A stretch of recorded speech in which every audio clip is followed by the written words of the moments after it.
mas ainda não aceitou o convite. Chuvas causam destruição no Nordeste. 4.000 pessoas estão desabrigadas em Pernambuco. E 10 cidades do Rio Grande do Sul entram em situação de emergência. Tensão na Ásia. A Coreia do Norte lança o terceiro míssil balístico em menos de um mês. O Serviço Secreto Britânico abre investigação para apurar se os alertas para o ataque em Manchester foram ignorados. E uma lei polêmica entra em vigor no Rio de Janeiro. Bares e restaurantes são obrigados a vender a cachaça produzida no estado. O Jornal Hoje está começando agora.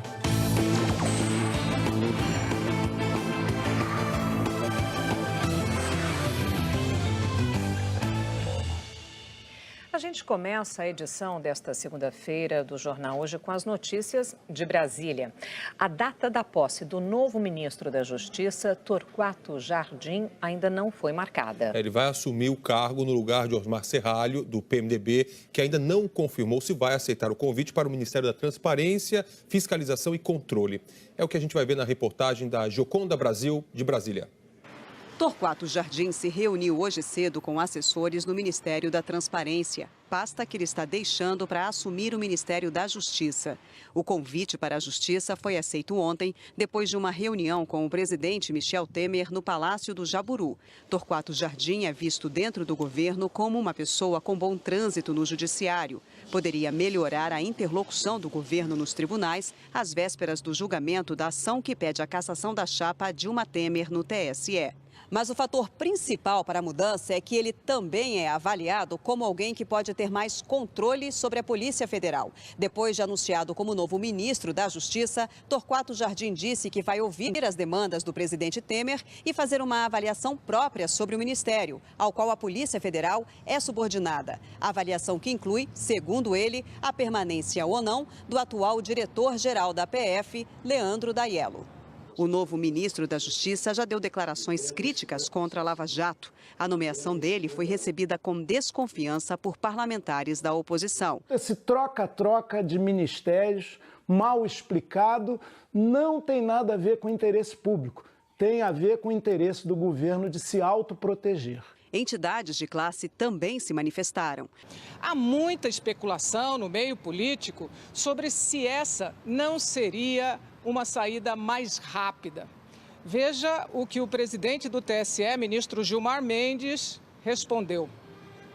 Há muita especulação na mídia sobre pedido de vista, não pedido de vista. Se houver pedido de vista, é algo absolutamente normal. Ninguém fará por combinação com este ou aquele intuito. Também não cabe ao TSE resolver crise política. Isto é bom que se diga. O tribunal não é instrumento para a solução de crise política. O julgamento será jurídico e judicial. Então, não venham para o tribunal dizer, vocês devem resolver uma crise que nós criamos. Resolvam as suas crises. Servidores protestaram contra a possível ida de Osmar Serralho para o Ministério da Transparência. E essa troca de cadeiras no Ministério do governo Temer pode mudar também a situação do deputado afastado Rodrigo Rocha Loures, do PMDB do Paraná, no processo da Lava Jato. É o que a gente vai ver na reportagem da Flávia Alvarenga, de Brasília. A expectativa da ida de Osmar Serralho para o Ministério da Transparência provocou reação dos servidores. Pela manhã, um grupo protestou na entrada do prédio. E a Unacom, que representa os servidores de carreira da pasta, divulgou também uma nota expressando repúdio à possível nomeação de Serralho. Diz que a atuação de Serralho na Câmara, em defesa e na proposição de anistia ao ex-deputado Eduardo Cunha, e assim como o envolvimento em casos investigados na Operação Carne Fraca, o desqualificam para o exercício de cargo de ministro. E que não é aceitável que um órgão com responsabilidades na prevenção e no combate à corrupção receba como dirigente máximo um ministro sob suspeita. Desde que o Palácio do Planalto anunciou a troca de ministros, Osmar Serralho se manteve em silêncio. Ele passou o fim de semana em casa, no interior do Paraná, e falou para as pessoas mais próximas que hoje vai decidir se aceita ou não ir para o Ministério da Transparência. Serralho é deputado federal pelo PMDB. Se voltar para a Câmara, vai tirar o mandato do suplente, o deputado afastado Rodrigo Rocha Loures, também do PMDB, que perderia o foro privilegiado. Ex-assessor de Michel Temer na presidência da República, Rocha Loures foi citado na delação da JBS como um intermediário do presidente Michel Temer em pagamento de propina.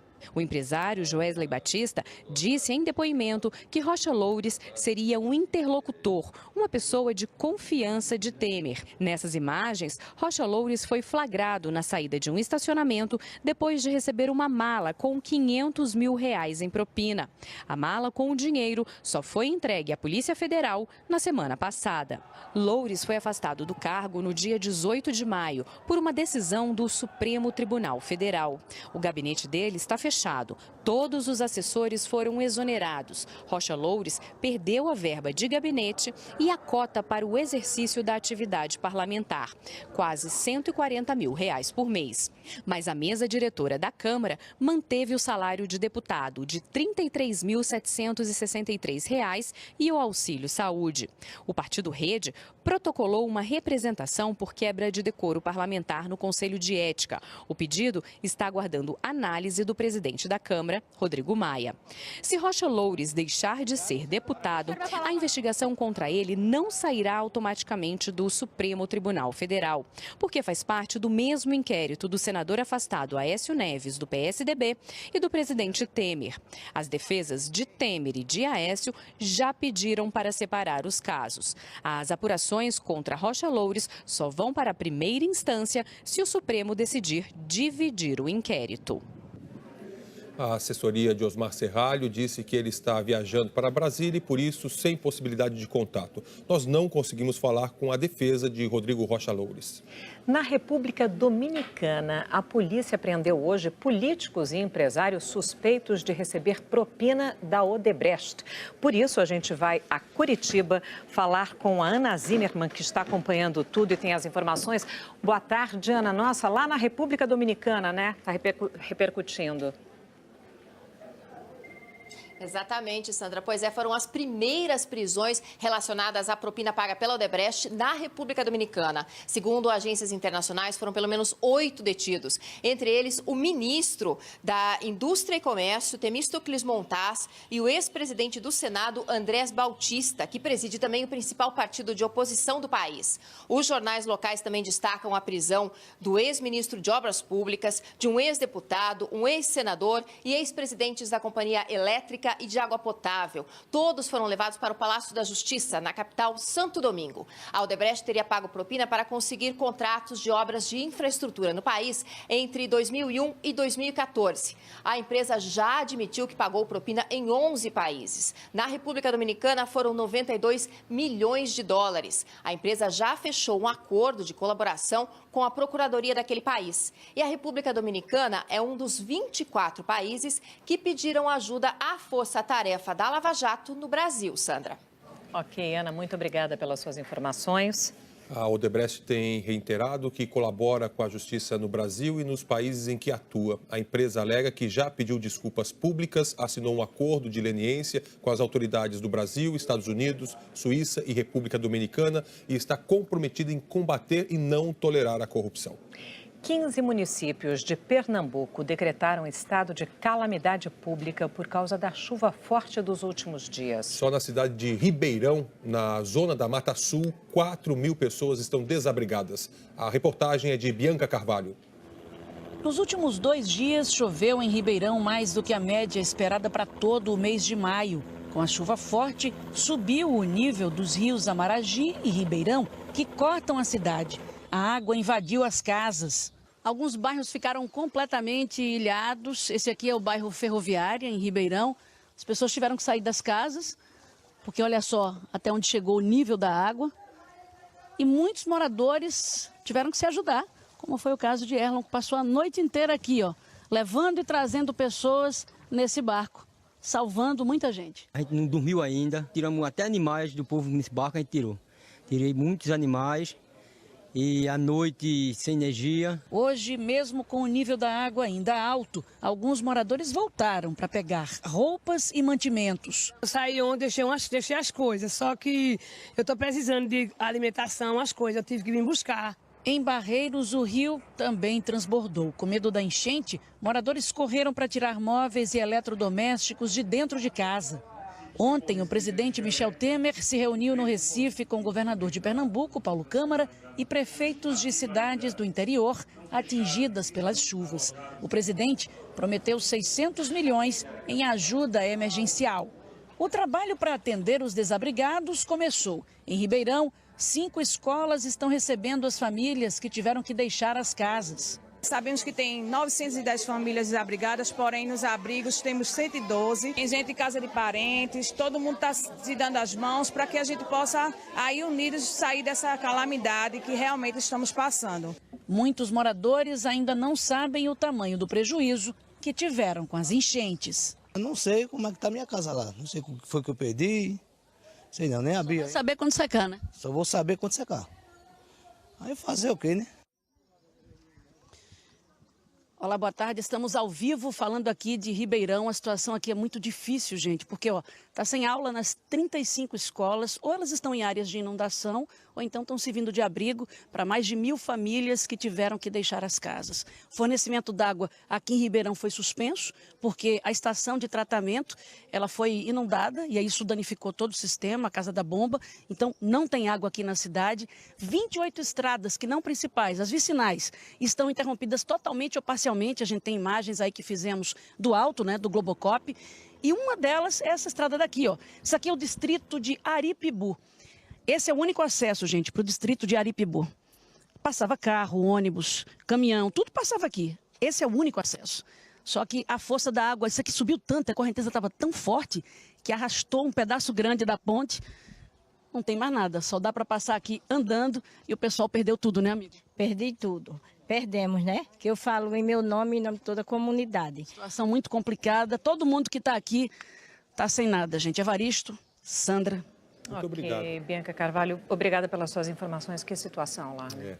Em outros municípios também do interior de Pernambuco também houve muita destruição. 3 pessoas morreram. É o que a gente vai ver na reportagem da Amanda Dantas. Em Belém de Maria, na zona da mata de Pernambuco, a força da água impressionava. As marcas nas paredes das casas mostram até onde a água chegou. Muitos moradores nem esperaram a situação voltar ao normal e já começaram a limpeza. Muita gente perdeu muita coisa, né? Com certeza. Mas erguer a cabeça e olhar para frente. Em Catende, casas foram invadidas pela água. Os moradores tiveram que ser levados para ginásios e escolas. Graças a Deus, salvemos a vida dos meninos, tá bom. E o resto foi se banhar na enchente. Em Barra de Guabiraba, no Agreste, choveu pouco hoje de manhã, mas a ponte que dá acesso à cidade está interditada. 3.500 pessoas estão desabrigadas. Em Caruaru, também no Agreste, o rio Ipojuca transbordou. Uma mulher está desaparecida desde sábado. O motorista do carro onde ela estava tentou passar por uma ponte e ela foi levada pela enxurrada. Um homem não identificado sumiu quando foi olhar a correnteza. Ele se desequilibrou e caiu na água. A gente abriu as canaletas tudinho aqui, que tinha aqui, se você der uma olhadinha, tá tudo aberto aí, para poder a gente procurar, para ver se via o corpo, alguma coisa. Vocês não acharam? Não, até o momento não. Um menino de 3 anos de idade morreu afogado neste açude. O corpo da criança foi trazido aqui para o Instituto Médico Legal de Caruaru. Também vieram para cá os corpos de outras 2 pessoas que morreram no município de Lagoa dos Gatos, localizado a 52 quilômetros de Caruaru. A barreira deslizou, só que a barreira era baixa, mas como veio de cima do pé da serra, aí bateu na casa. Quando bateu na casa, aí caiu tudo por cima. Em Palmares, depois que a água baixou, surgiram no meio da lama 2 jacarés. Com medo de algum ataque, os próprios moradores nem esperaram os bombeiros. Eles mesmos devolveram os jacarés à natureza. E não é só o estado de Pernambuco que está vivendo essa tragédia toda, não. Alagoas, mais de 3.000 famílias deixaram suas casas e 17 cidades estão em situação de emergência por causa da chuva. Maceió decretou estado de calamidade. Veja na reportagem de Amorim Neto. Em Maceió foram retomadas as buscas às 4 pessoas de uma mesma família que estão desaparecidas nessa encosta. 2 corpos já haviam sido resgatados no sábado aqui. Outras 2 pessoas morreram em deslizamentos na capital. Fábio é parente das vítimas. ele não sabe se vai encontrar alguém com vida. 3 dias já, é muito barro que tem. Principalmente a criança, que vai ser dificultado vai ser a criança de 7 meses. Em Marechal Deodoro, o nível da Lagoa Manguaba subiu mais de 2 metros. As casas próximas da Praia do Francês ficaram praticamente submersas. Essas imagens aéreas mostram os estragos provocados pela cheia da Lagoa Manguaba no município de Pilar, também na região metropolitana de Maceió. De acordo com a prefeitura, 70% da cidade foi atingida pela chuva. A última vez que o município registrou uma cheia assim foi há 28 anos, pelo menos 1.200 casas atingidas. A situação mais crítica da enchente nesta segunda-feira é aqui na cidade de Pilar. Embora tenha parado de chover, o nível da Lagoa Manguaba não baixou muito. Chegou a ter uma ligeira redução de uns 30 a 40 centímetros. Mas olha, isso aqui é uma das principais ruas do centro da cidade e está desse jeito. A profundidade aqui, segundo os moradores, passa de 1,5 metro. Centenas de famílias tiveram que abandonar as casas sem dar tempo de tirar nada de dentro das casas. A água deu aqui na cintura, na minha casa. Dramático, né? Muito dramático. Muito triste. Então, vamos ver agora como é que fica o tempo, principalmente nessas regiões, né, Eliana Marques? Boa tarde para você. Vai continuar chovendo? Pernambuco, Alagoas? Boa tarde para vocês também, boa tarde a todos. Sim, a previsão é de mais chuva, também risco de deslizamento de terra. O risco está alto nessa área vermelha, que vai de Pernambuco até o Rio Grande do Norte, e o risco é médio na área em laranja, entre Paraíba e Rio Grande do Norte. Bom, a parte ruim dessa chuvarada toda é a gente ter que noticiar mortes, esses estragos que a gente acabou de ver. Por outro lado, os reservatórios, como é que ficam? Eles devem estar enchendo, não? Alguns estão enchendo, só que os maiores, né, demoram mais para se recuperar. Quem me disse isso foi a Agência Nacional de Águas.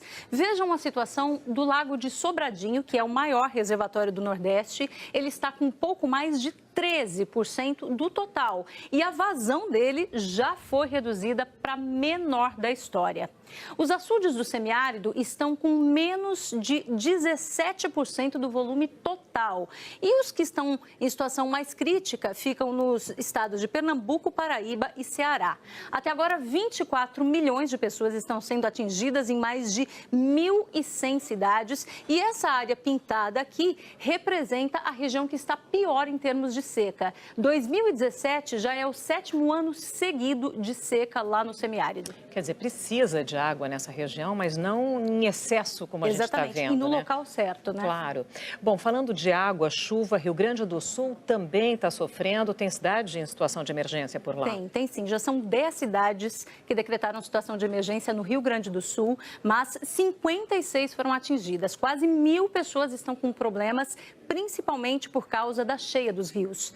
Na fronteira oeste, 28 famílias foram levadas para casas volantes. São essas estruturas de madeira que podem ser transportadas para pontos mais altos no caso de enchente. Em Santa Catarina, 12 navios estão esperando para atracar. O acesso aos portos de Navegantes e Itajaí está fechado desde sábado à noite por causa do mau tempo e da correnteza que se formou.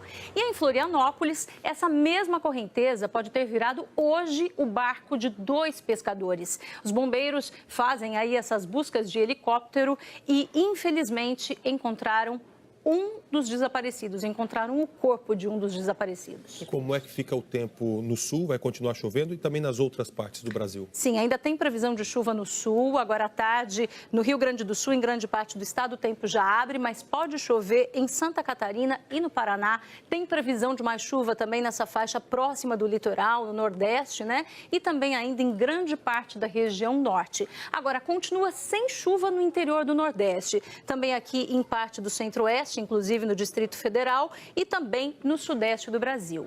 Em Porto Alegre, a máxima prevista é de 20 graus apenas, São Paulo 26, Brasília 27, João Pessoa também. Já choveu bastante em João Pessoa e tem mais previsão de chuva. E em Macapá, a máxima de 30 graus. Agora a gente fala dos próximos dias porque, atenção, vai continuar chovendo e bastante ainda aqui no sul do Brasil e também no litoral do Nordeste. Inclusive, amanhã tem previsão de chuva chuva forte nessas áreas aí já atingidas. Ok, então amanhã a gente atualiza mais. Até amanhã. Obrigada, até Tchau, amanhã. A gente continua falando das consequências do tempo. Em São Paulo e no Rio, um nevoeiro causou problemas nos aeroportos. No aeroporto de Congonhas, em São Paulo, 5 voos foram cancelados e 30 saíram com atraso.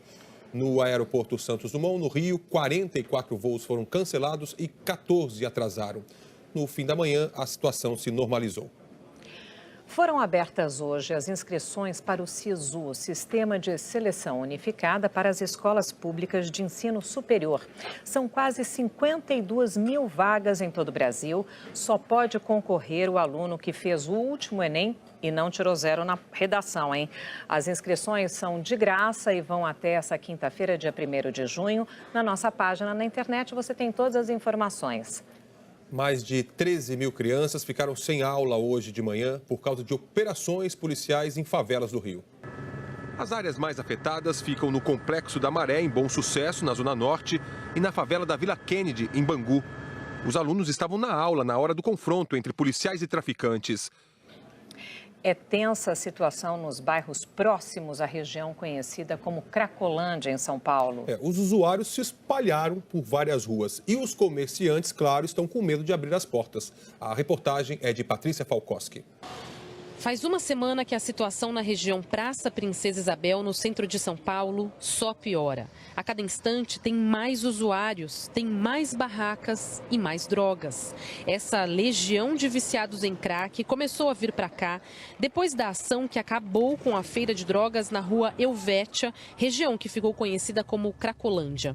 De onde a gente está, dá para ver que a Cracolândia realmente só mudou de endereço. E agora, as pessoas que convivem com os usuários de crack bem de perto também estão preocupadas. Isso porque essa é uma região de muito comércio e aqui já tem gente dizendo que pode, inclusive, fechar as portas. Na hora do almoço, esse restaurante tinha mais de 500 fregueses. Agora, não tem nem 100. Se ficar desse jeito, vai ter que sair, né? Entregar o ponto e procurar outra coisa.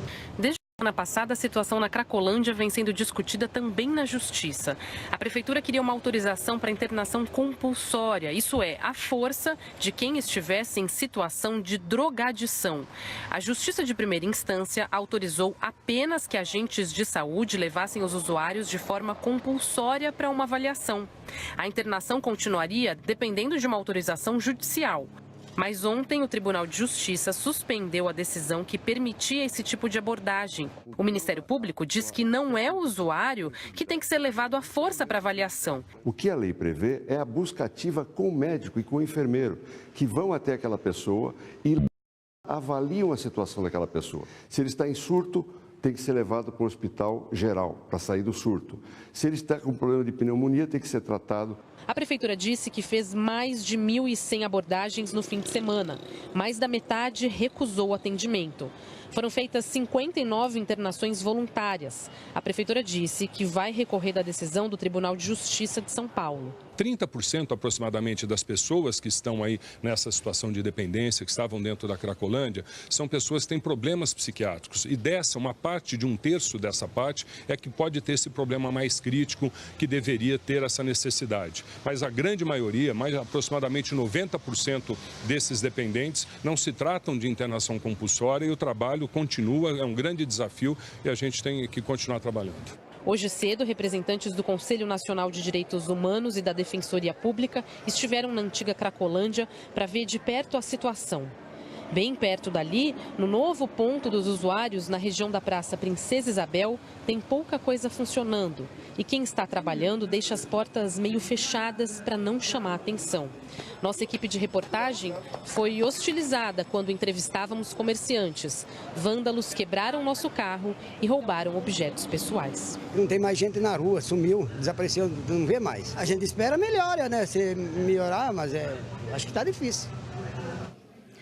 A seguir, a Coreia do Norte faz o terceiro teste com mísseis em menos de um mês. O Serviço Secreto Britânico investiga se errou na prevenção do atentado em Manchester. E sobe para 169 o número de mortes por causa das chuvas no Sri Lanka. A gente mostra já.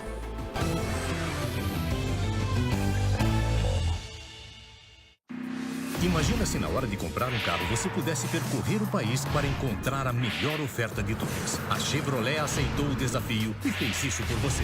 Desafio Nacional Chevrolet. São carros com tudo o que você procura, inclusive descontos de até R$10.000 e taxa zero em até 36 vezes. Acesse o site e confira. Desafio Nacional Chevrolet. É a certeza de fazer o melhor negócio do território nacional. Mas corra, porque as ofertas são limitadas. Geisa não sabe se é o momento certo de dar um passo adiante em sua relação com Zeca. Eu quero me casar com ele, eu gosto dele, eu quero formar família, eu quero tudo. Mas agora que chegou bem perto, eu baqueei. E está chegando o momento que Rui e Ritinha tanto esperaram. Eu acho que o menino tá querendo nascer. Hoje, a força do querer. O Delboni está cada vez melhor. Nosso corpo clínico vai além do reconhecimento internacional. São lideranças médicas prontas para realizar o melhor exame. Nossos equipamentos vão além de novos aparelhos. São garantias de um diagnóstico preciso. Nossas unidades modernizadas não são só novos laboratórios. São espaços com o melhor de jejum. Tudo que estamos fazendo é por você. Cada vez melhor por você. Sente só o que a gente vai trazer pra você no vídeo show de hoje. Ricardo Pereira mostra seus filhos, a mulher grávida e sua rotina fora do ar no vídeo show. Carol Paixão aloprando e deixando o nosso elenco à flor da pele. Fica a dica, meu povo, é ao vivo depois do Jornal Hoje.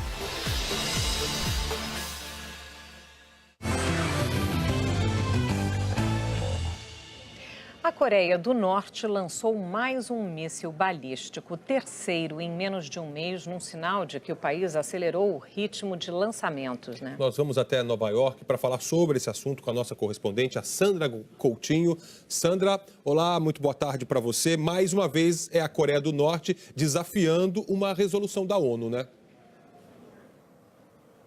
Pois é, Evaristo, boa tarde para você também, para a Sandra e para todo mundo. Olha, esse lançamento contraria não só a ONU, como também o G7, o grupo dos países mais ricos do mundo, que se reuniu na Itália no fim da semana passada e discutiu a necessidade de deter o programa nuclear da Coreia do Norte. O míssil de hoje nem ameaçaria os Estados Unidos, era de curto alcance. Voou 450 quilômetros e caiu no mar do Japão. Mesmo assim, a Casa Branca já decidiu agir. O teste de um míssil de defesa, capaz de interceptar mísseis norte-coreanos caso eles cheguem aqui até os Estados Unidos. O problema é que os novos mísseis norte-coreanos usam um novo tipo de combustível sólido, que reduziu muito o tempo de preparo para o lançamento. E o sistema de defesa americano funciona melhor quando é acionado com mais antecedência. Como de costume, o teste norte-coreano foi condenado por líderes mundiais. Mas o novo presidente sul-coreano, Moon Jae-in, já anunciou que pretende sim se encontrar com o ditador Kim Jong-un. E alguns analistas acreditam que isso possa enfraquecer a pressão do Ocidente sobre Pyongyang. Sandra, Evaristo. Muito obrigado, Sandra, pelas suas informações. O presidente da França, Emmanuel Macron, recebeu o presidente russo, Vladimir Putin, em Versalhes, nos arredores de Paris. Um dos assuntos principais foi a guerra na Síria. Veja na reportagem do correspondente Rodrigo Alvarez. O presidente da França esperava, de certa forma, ansiosamente por esse encontro. Prometeu que jogaria duro com Vladimir Putin, principalmente sobre questões internacionais que exigem a colaboração da Rússia. Os dois líderes se encontraram na entrada do Palácio de Versalhes, sem aperto de mão exagerados, na abertura de uma exposição que comemora os 300 anos de relações entre França e Rússia. No ano passado, Putin cancelou uma visita depois que o então presidente François Hollande o acusou de crimes de guerra na Síria. Durante o encontro em Versalhes, Macron não disse nada sobre a suposta interferência de hackers russos ou da própria Rússia nas eleições francesas. Mas disse que proibiu a entrada de jornalistas de 2 veículos de comunicação russos em seu comitê de campanha porque eles teriam publicado notícias falsas. Macron expressou suas discordâncias com Putin em temas complicados como a guerra da Síria e disse que quer trabalhar junto com o colega russo. Até agora, nas primeiras semanas de governo, Emmanuel Macron praticamente só olhou para fora da França. E teve um bom motivo para isso. Precisa esperar pelas eleições parlamentares para ter alguma voz no Congresso francês. E as notícias nesse sentido são boas para Macron. Uma pesquisa divulgada hoje mostra o partido de Macron, o recém-criado República em Marcha, liderando com 29% das intenções de voto para as eleições parlamentares do mês que vem. Só não fica claro se com esse percentual o presidente teria a tão sonhada maioria que o permitiria governar a França do jeito que ele imagina. O Serviço Secreto Britânico abriu inquérito para investigar se houve falha da investigação que ignorou vários avisos sobre o terrorista Salman Abedi. Ele foi o responsável pelo ataque em Manchester, na Inglaterra, que matou 22 pessoas. Hoje faz uma semana que o homem-bomba Salman Abedi matou 22 pessoas na saída do show da cantora americana Ariana Grande em Manchester. Segundo a rede britânica BBC, depois do atentado, 2 colegas revelaram que já haviam denunciado o comportamento cada vez mais radical de Salman. Eles teriam ligado para uma espécie de disque-denúncia para situações suspeitas de terrorismo. Professores e líderes religiosos também teriam alertado as autoridades. A cobrança agora é para saber por que esses alertas foram ignorados. A ministra do Interior disse hoje que o serviço de inteligência precisa mesmo rever seus procedimentos. Mais cedo, o 16º suspeito de envolvimento no ataque à bomba foi preso. Nos hospitais da cidade, 54 pessoas seguem internadas, 19 em estado grave. Subiu para 169 o número de mortos por conta da Sri Lanka. É o pior desastre no país desde 2004, quando houve o tsunami que matou milhares de pessoas. A população sofre com as enchentes e os deslizamentos de terra. E ainda há mais previsão de chuva para as próximas 36 horas. Um pescador australiano contou que um tubarão de 200 quilos pulou para dentro do barco e cortou seu braço. Terry Selwood, de 73 anos, estava pescando no sudeste da Austrália quando o tubarão pulou para dentro do barco. O tubarão media quase 3 metros e o cortou com uma de suas nadadeiras. Terry foi resgatado depois de pedir ajuda por rádio. O tubarão morreu dentro do barco. A seguir, uma lei polêmica entra em vigor no Rio de Janeiro. Bares e restaurantes são obrigados a vender a cachaça produzida no estado. Até já.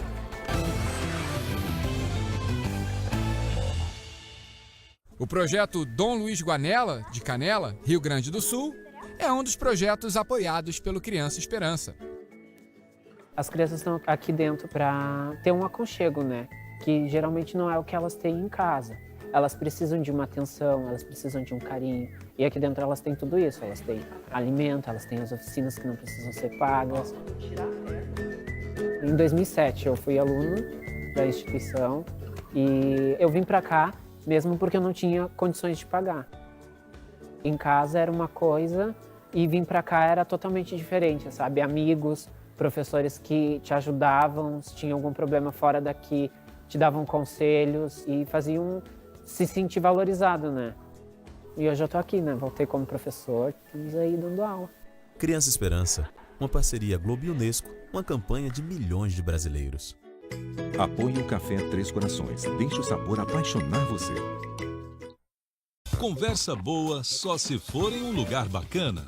Formou. Com gente fina. Autoestima é tudo, viu, gente? Cabeças inteligentes. Quem me quiser calar vai ter alguma dificuldade. Um papo sobre a vida. O que você quer ser quando morrer? Tanto faz. E sobre nossa vida. O Brasil tá tão Gotham City, de repente prende o Coringa.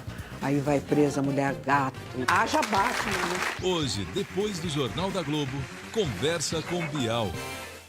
Olá, tudo bem? Então vamos começar agora o nosso grupo de ajuda a dependentes do feminejo. Quem gostaria de começar? Pessoal, eu tava com um medo bobo, mas ontem fui no restaurante, o garçom falou dos 10% e eu nem lembrei de Maiara e Maraísa. Eu tô mó feliz, cara. Não sei como é que esse povo consegue ficar sem cantar, que eu não consigo cantar. Deixa mesmo de ser. Tudo bom? Vai deixando a gente pra outra hora, vai tentar.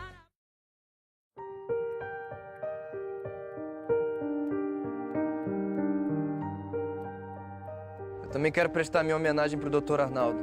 Gustavo? Eu fui preso e fui torturado durante anos por pensar diferente dele. O meu irmão foi vítima dessa história. Hoje, depois de A Força do Querer. Esse senhor destruiu a minha família. O que você tá falando? Respeita a nossa dor. O que você fez, Alice? Como você se posicionou? O que você fez pelo Renato, Alice? Os dias eram assim. Oferecimento Cerveja Proibida, acreditando e comemorando com você.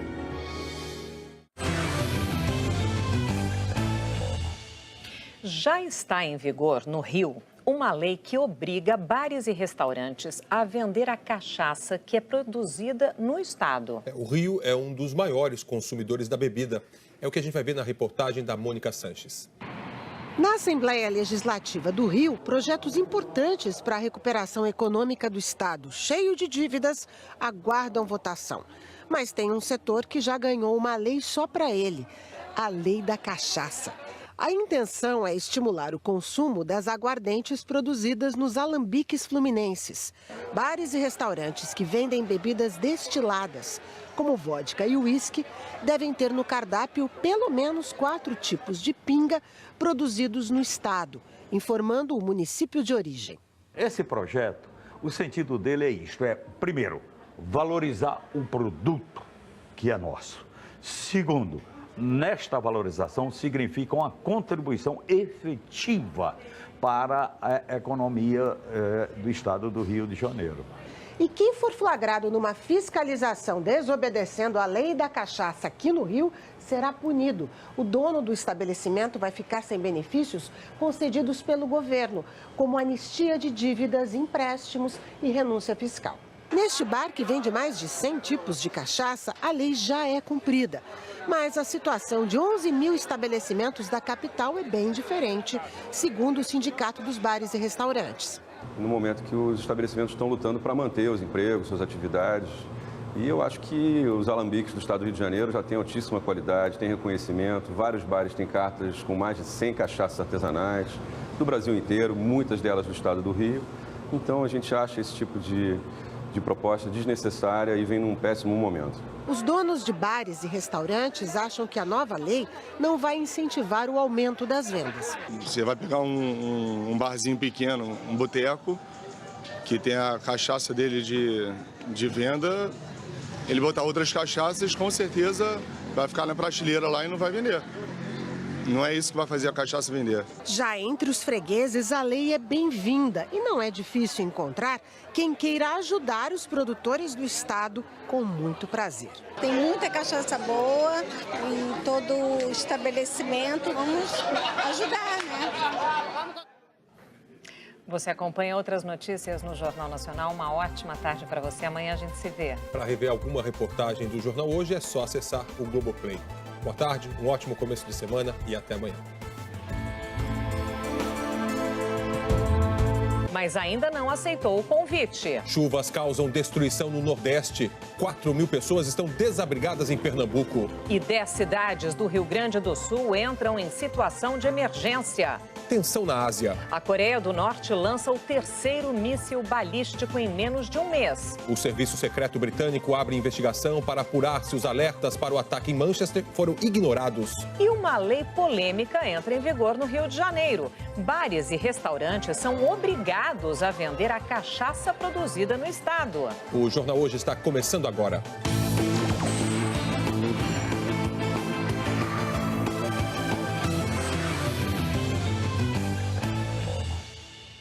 A gente começa a edição desta segunda-feira do Jornal Hoje com as notícias de Brasília.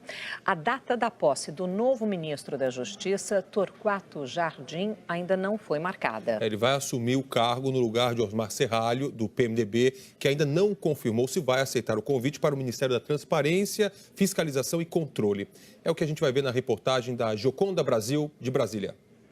Torquato Jardim se reuniu hoje cedo com assessores no Ministério da Transparência, pasta que ele está deixando para assumir o Ministério da Justiça. O convite para a Justiça foi aceito ontem, depois de uma reunião com o presidente Michel Temer no Palácio do Jaburu. Torquato Jardim é visto dentro do governo como uma pessoa com bom trânsito no judiciário. Poderia melhorar a interlocução do governo nos tribunais às vésperas do julgamento da ação que pede a cassação da chapa Dilma Temer no TSE. Mas o fator principal para a mudança é que ele também é avaliado como alguém que pode ter mais controle sobre a Polícia Federal. Depois de anunciado como novo ministro da Justiça, Torquato Jardim disse que vai ouvir as demandas do presidente Temer e fazer uma avaliação própria sobre o ministério, ao qual a Polícia Federal é subordinada. A avaliação que inclui, segundo ele, a permanência ou não do atual diretor-geral da PF, Leandro Daiello. O novo ministro da Justiça já deu declarações críticas contra a Lava Jato. A nomeação dele foi recebida com desconfiança por parlamentares da oposição. Esse troca-troca de ministérios mal explicado não tem nada a ver com o interesse público, tem a ver com o interesse do governo de se autoproteger. Entidades de classe também se manifestaram. Há muita especulação no meio político sobre se essa não seria uma saída mais rápida. Veja o que o presidente do TSE, ministro Gilmar Mendes, respondeu. Há muita especulação na mídia sobre pedido de vista, não pedido de vista. Se houver pedido de vista, é algo absolutamente normal. Ninguém fará por combinação com este ou aquele intuito. Também não cabe ao TSE resolver crise política. Isso é bom que se diga. O tribunal não é instrumento para a solução de crise política. O julgamento será jurídico e judicial. Então não venham para o tribunal dizer, vocês devem resolver uma crise que nós criamos. Resolvam as suas crises. Servidores protestaram contra a possível ida de Osmar Serralho para o Ministério da Transparência. E essa troca de cadeiras no Ministério do governo Temer pode mudar também a situação do deputado afastado Rodrigo Rocha Loures, do PMDB do Paraná, no processo da Lava Jato. É o que a gente vai ver na reportagem da Flávia Alvarenga, de Brasília. A expectativa da ida de Osmar Serralho para o Ministério da Transparência provocou reação dos servidores. Pela manhã, um grupo protestou